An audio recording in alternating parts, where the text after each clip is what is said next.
Hello everybody, it's me, Coffee Stitcher. It is the second Sunday in June. Ooh. How was everybody's week?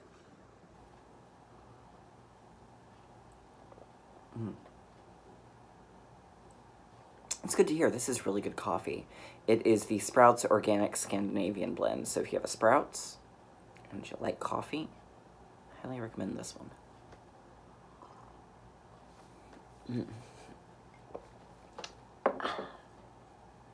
Tasty. So I hope everybody had a good week.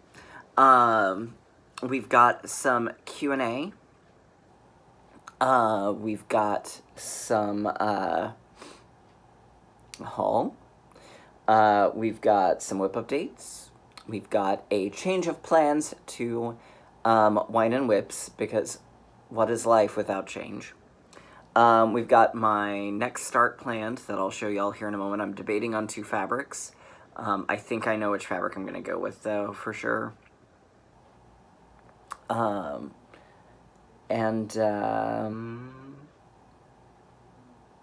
I guess we'll go from there.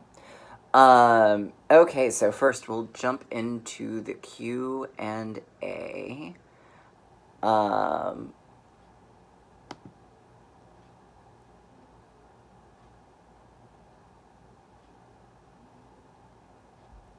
Tina Fraser, I loved your story of the Luminarias. I wish, and my parents probably have pictures, but if I can find a picture of what our street looked like when it was all lit up, I'll share it.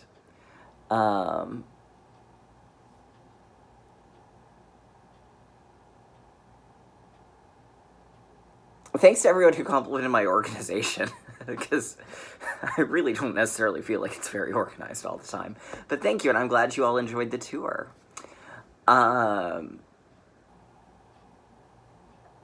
Beaker Sanute asks, do you make working copies when you stitch a project? If not, how do you mark your project? It depends on the project. If it's a PDF file, no, I don't. If it's one that's super complicated, I don't want to say complicated, it's a complex pattern, like Longfellow's Round Tower or a Mirabilia, then yes, I do make working copies of those. Most of the time I don't, and I just keep my place. Yeah.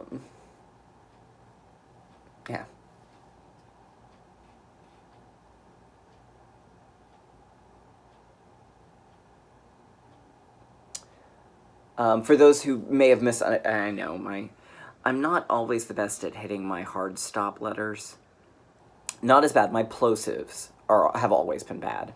But I try to hit my D's and my T's. So if you misunderstood, Aaron's floss tube is Marilyn's boy, like Marilyn Monroe. He also, literally like 15 minutes ago, created an Etsy shop. I shared it in Mania. It's Stitching in the Lou. So it's the word stitching, the letter N, then the, and then L-O-U, because he lives in St. Louis, I believe. Which also makes me think a little bit of Skip to my Lou, or the British, I'm going to stitch in the loo. So there we go. Maureen, that's good to know, about the fact that in a conservatory you can't actually hang anything in there. So maybe I don't want a conservatory where I hang all my garden stuff. Maybe I want something else. Actually, there's this really cool house not far from where we live that has this beautiful, like, for lack of a better reference, Clue the Movie style conservatory. Or at least style window. They have nothing in there. And so we drive past and it's like you have this big, beautiful room with this beautiful, just curved wall of window, and literally there is nothing in it, and it baffles me every single time.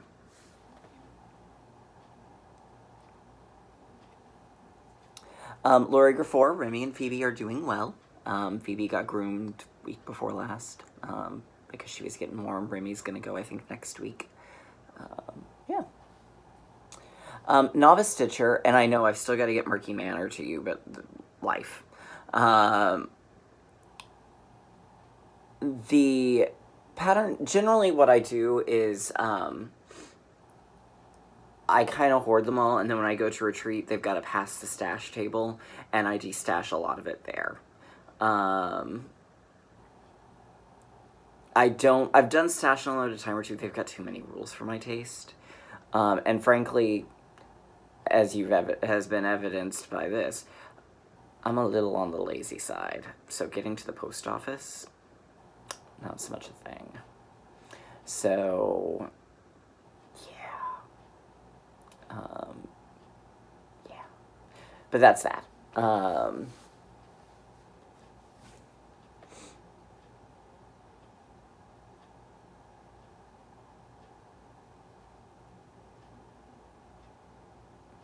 All right, Grace Patane. I'm guessing it's Patane. It may be Patane, but I'm guessing Patane. Has a question: who are my favorite patterns, fabrics, and threads? My favorite thread for cottons is hands down Gentle Arts. My favorite silks, I really love, even though I don't use a lot of them, I really love Ship's Manor silk. I also really love Gloriana, and I really love the Dragonfly Lotus, which is not available anymore. Fabric-wise, I'm a big fan of Joblin and linen. Under the Sea, Ship's Manor are my two favorite of the hand dyers. Dye Stitch Love was as well, but again, not available anymore. I do like Picture This Plus. And then pattern-wise, probably my top 3 favorites are going to be Brooks Books, Tempting Tangles, and Soda Stitch.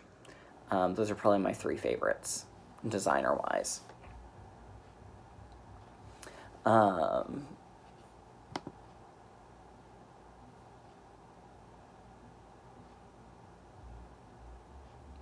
Christy Donay asks, do you have finishing plans for your Soda Stitch individual pieces? I will probably have them framed individually. My eventual plan when we get a house is, we're aiming for 3-bedroom, of course. And so I'm going to have a room that's going to be my Oz room. And while I have a lot of stuff, I don't have quite enough to really fill a room, so I'm going to also kind of, and I'm hoping to have a hallway that I can turn into sort of a cross-stitch gallery. So some of them will be in there, some of them will be in the hallway. Some of my literary-themed ones are going to go into his library, because that's going to be the other room. Because really, let's face it, my library is Oz books, so they're all going to stay together. Well, Oz books, the series of unfortunate events, and some Bobbsey twin books. So, but that's kind of the habitual plan. I have finished Little Mermaid and Snow White. I forgot to grab them out before the video, but I'll try to remember that for next time, because I have to figure out where they are first. I'm also actually going to be redoing part of Snow White, sort of like I did with Wizard. I wasn't totally thrilled with how I did some things on that, and with how some of the colors turned out. So I'm going to do a small redo on that. And there may actually, even though Wizard is finished, there may be a slight redo that happens after I go to Stitch Niche.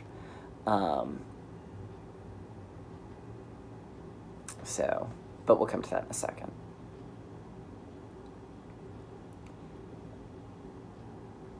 And I think that's everything. So that's the Q&A.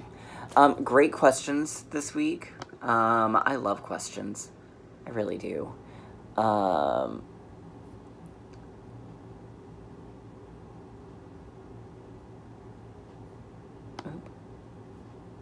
was checking the spam just to make sure there wasn't anything spammy that shouldn't have been spam. Okay, so let's do the haul. First, Aaron sent me a very lovely box that arrived yesterday, but in it he included 2 Grime Guards, 8x11. This one's on Disney Princess fabric that's got You can probably see Jasmine and Ariel and Snow White, and I think that's Rapunzel there, and Belle, who's sort of wrapped around. So let's see if we can find a better. There's better Belle.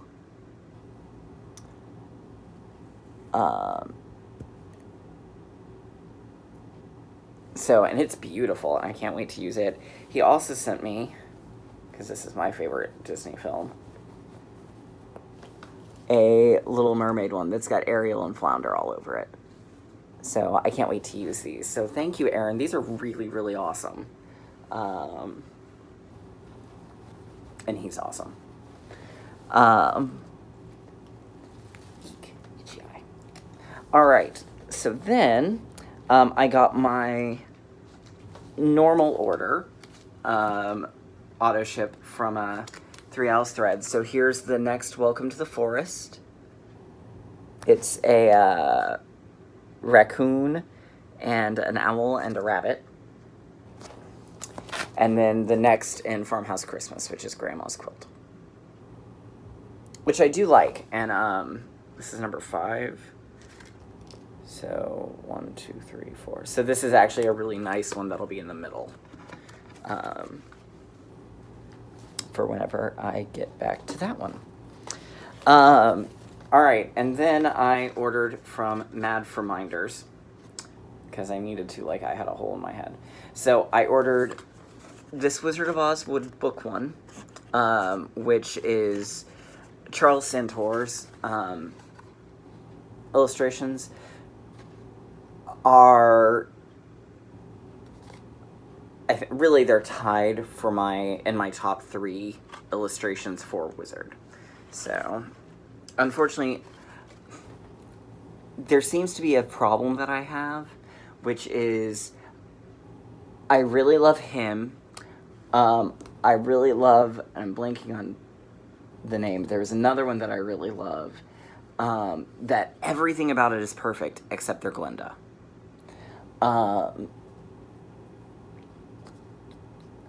And then, so there's really only one of them there where all of the characters I think are perfect. But overall, his are just stunning. I think it was maybe Michael Patrick Hearn who did the intro to the original edition that he illustrated that said that where all the others treated the book as musical comedy, he treats it as grand opera. And it's stunning. And then I got a little freebie cute mushroom toadstool one. But then I also found this ghost with a pumpkin on its head, which I think I've told this story before, so if you've heard it, I'm sorry. But I got this one because my dad is significantly older than my mom. And his dad died when he was really young, and then his mom died when I was like 18 months old.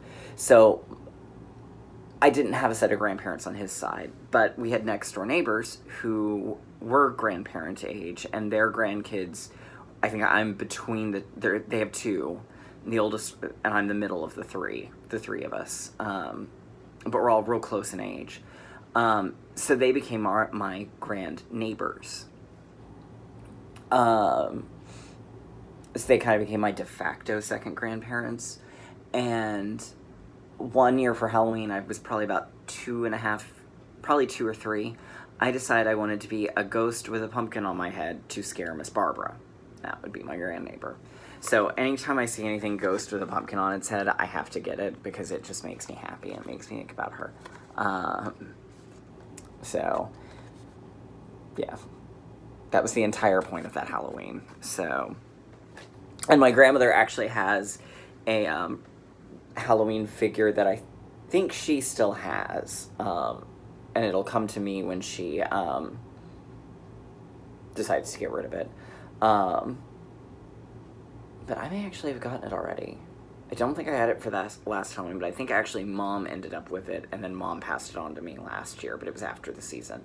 But it's a ghost with that top hat, and it's got a pumpkin next to it, so I'm sure that's where I got the idea from. So, anyhow, the end. So that was this week's haul.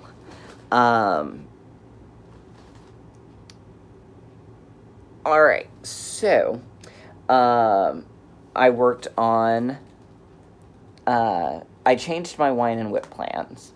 And what I'm actually going to do, because I'm into the part on Beatrix Potter where it's the parts that I'm less interested in, which is going to be her and doing the stack of books, is I'm going to do one book every time I rotate. And that's going to be how I work on this to get that part done. Because the top part and then the bottom part with the characters, that's going to be a breeze. But she's a whole lot of one color, and the books, while there's a whole lot of them, they're big sections of color. So, I worked on All Is Well by Shepherd's Bush. Boop. And I finished the bottom. Nope, that's the back. This is the front. So I'm 2/3 of the way done. I just have to get the top part and then the buttons, which will be hopefully at Stitch Niche when I go in on Saturday. I screwed up a little on the bottom part, but you can't really tell, so I'm not going to tell you what I screwed up on. And there are bees to go still as well, but I wanted to wait because they're a little bit like the Forget-Me-Nots. The Forget-Me-Nots were hard, not going to lie, because they were sort of free-floaty. The bees are kind of the same way, so I'm going to wait until I've got the rest of it, and then I can go back and do the bees at the end. So, and this is on Autumn Joblin from Under the Sea Fabrics. Someone, I think, on Instagram asked if it was purpley, and you can see it better here. No, it's sort of a brownish pinkish. On linen, it's a brown, but on Joblin, it comes up a little pinker, which I actually really like, and I need to get some more of it. Okay, so we did that. I'm working on, and I'll finish it today, Cinderella, part of the Clouds Factory Epic Disney pattern.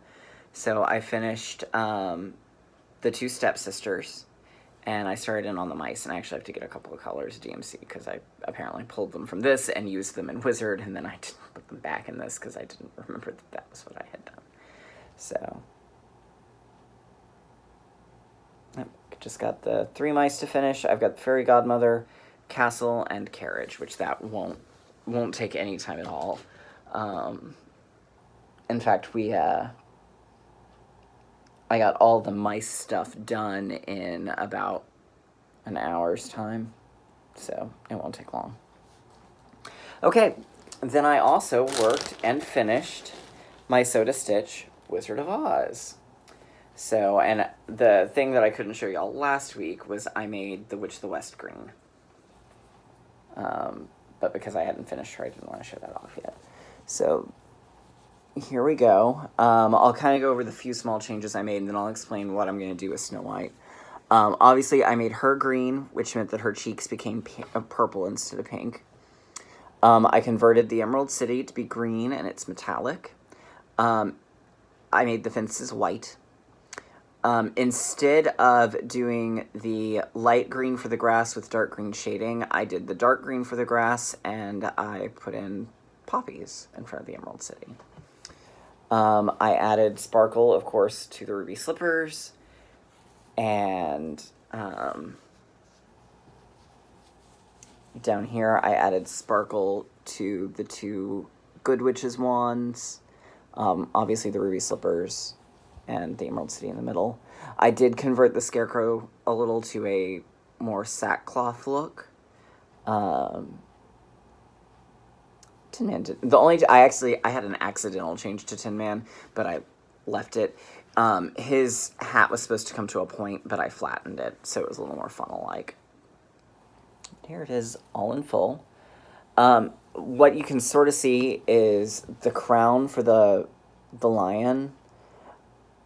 You can't really see the outlining. I need to find a darker gold. And the one thing I'm going to do on Snow White is I did the mirror and the crown, and I think the comb. I did all completely in Krennic and Treasure Braid. And I'm going to go back and redo it like I've done the other things and do them in the DMC. And then overstitch the parts that need it with metallic, and then if I'm going to outline it in metallic, I need a darker gold than what I've got. So I'm going to look for that while I'm at the cross-stitch store. But Wizard of Oz is done. So this is on watercress Joblin from Witchelt.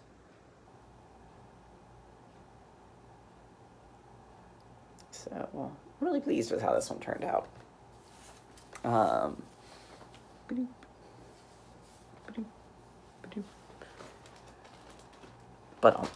Okay, so, and I believe we're starting it tomorrow.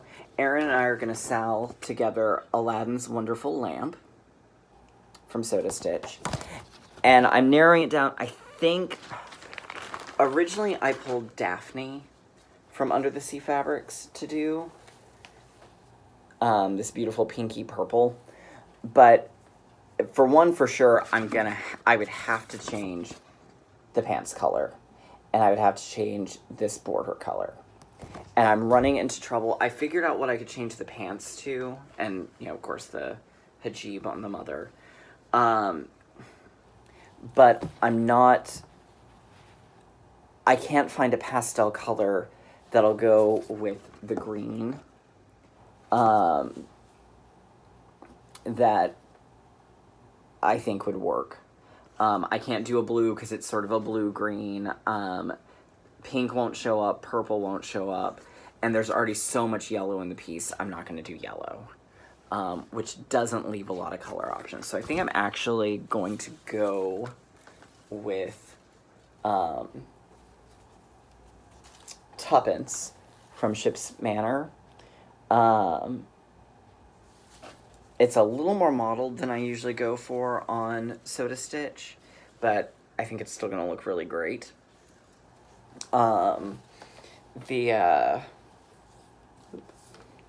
Because with Soda Stitch, my one complaint is her golds are always yellow and orange. So I'm going to be changing the yellows already to be gold.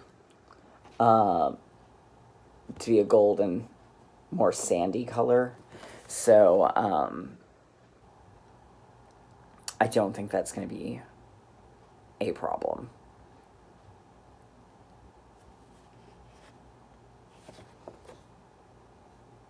So, we will be starting that tomorrow. I've just got to make sure I've got all my colors pulled for it, or at least all the colors that I desperately need to start it. And figure out my sand conversions. So, anyhow, I guess that's about it for me this week.